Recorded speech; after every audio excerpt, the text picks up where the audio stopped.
আজকে ইরানের ব্যাপারে দেখেন, পুরা ইউরোপীয় ইউনিয়ন এক, আর আরব বিশ্বের মুসলমানরা, মুসলিম অনেক রাষ্ট্রপ্রধান, তারা মুনাফিকি করতেছে। নাউজুবিল্লাহি মিন যালিক। ইরানের আকীদার ব্যাপারে আমাদের প্রশ্ন থাকতে পারে, সেটা ভিন্ন ব্যাপার। কিন্তু ইরান জয় হওয়ার মধ্যে মুসলিম বিশ্বের মুসলমানদের বিশাল স্বার্থ নিহিত রয়েছে।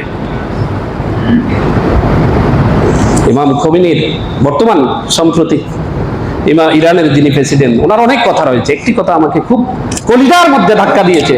তিনি বলেছেন যে আমি রাষ্ট্রপ্রধান, আমি বাঁচি বা মরি, আমার এই লাশের কোনো মূল্য নাই, আমি বয়স হয়ে গেছে, আমি চলে যাব দুনিয়া থেকে একদিন, কিন্তু ইসলাম এবং মুসলমানের স্বার্থে আমি যদি নাও থাকি, তোমরা এই যুদ্ধ পরিচালনা করে যাবে। আমরা সকল বলি সুবহানাল্লাহ।